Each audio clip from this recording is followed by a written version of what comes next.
Qu'est-ce que le Darknet et qu'est-ce que cela a à voir avec le monde des cryptos?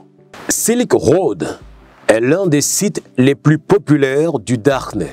Il se décrivait comme une place de marché anonyme. Silk Road était utilisé par ses utilisateurs comme un marché noir pour tout type d'activités illégales dans la plupart des pays, comme l'achat et la vente de drogue, de données de cartes de crédit ou même d'armes à feu et autres armes.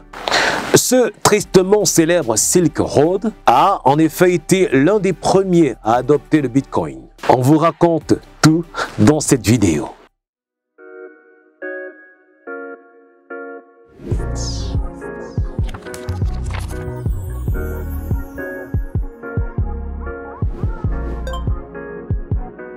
Salut et bienvenue sur le canal YouTube Ejara. Ejara est une plateforme mobile permettant aux Africains et à leur diaspora d'accéder à diverses offres d'investissement et d'épargne sécurisée via le mobile money. Ejara compte plusieurs dizaines de milliers d'utilisateurs et est devenue la plateforme d'exchange la plus populaire en Afrique francophone pour les débutants comme pour les experts. L'objectif est de faire tomber les barrières de l'investissement et des finances personnelles grâce aux actifs numériques et à la technologie blockchain comme les crypto-monnaies et les actions fractionnées.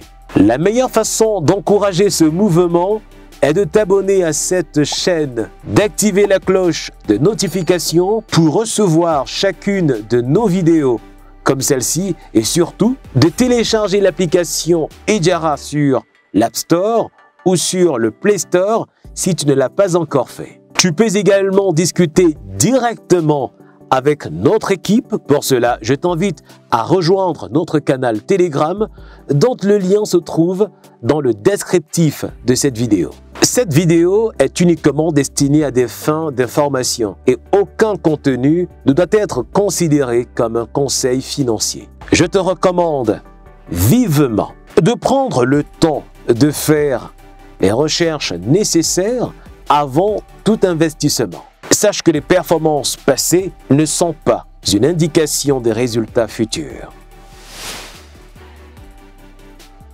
Le terme Darknet fait généralement référence à la partie d'Internet qui n'est pas indexée par les moteurs de recherche, tels que Google, qui parcourt le web de surface et constitue une infime partie du web profond. Le Deep Web contient des contenus qui ne sont pas indexés par les moteurs de recherche, comme votre adresse électronique personnelle, les pages réservées d'une marque ou votre compte bancaire en ligne. Pour accéder au site du Darknet, les utilisateurs doivent utiliser des logiciels spéciaux car ils se trouvent sur un réseau crypté qui masque l'identité des personnes qui gèrent les sites et les services qui y sont connectés. Bien que nous connaissions toute la réputation du Darknet, tout n'est pas mauvais. Ce n'est pas parce qu'un site ou un service fonctionne sur un réseau crypté et caché qu'il est nécessairement illégal ou douteux. Les journalistes vivant dans des pays au régime oppressif,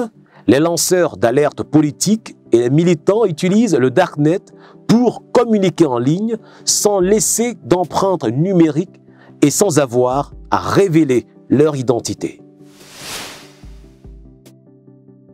Quel est le lien entre le Darknet et l'univers crypto? Le marché noir, Silk Road, a été lancé en février 2011, symbolisant le côté obscur des crypto-monnaies. Le site utilisait le Bitcoin comme moyen de paiement. En l'occurrence, les caractéristiques des bitcoins, anonymat, facilité des transactions transfrontalières et caractère définitif du règlement constituaient un vecteur parfait pour que les criminels puissent mener leurs activités illégales sur le site. Quelques mois après le lancement de Silk Road, le cours du Bitcoin est passé d'$1 à plus de $30, ce qui, selon beaucoup, s'explique par l'attention accrue porté à la crypto-monnaie grâce à la couverture médiatique du marché du Darknet. Toutefois, cette évolution du cours a également suscité l'attention du gouvernement américain et du Federal Bureau of Investigation, FBI, qui ont fermé Silk Road en octobre 2013. Plus récemment, le coin privé Monero est devenu la crypto-monnaie de choix pour effectuer des transactions illégales dans le Darknet.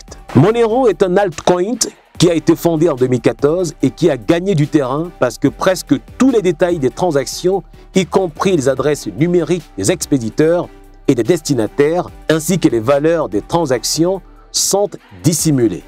On a fait une vidéo dédiée sur les altcoins dont le lien se trouve en description de cette vidéo. Monero est également populaire parmi les cryptojackers qui piratent des ordinateurs et volent les alimentations électriques d'autres personnes pour miner leur propre crypto. On a également fait une vidéo dédiée sur le cryptojacking dont le lien se trouve en description de cette vidéo.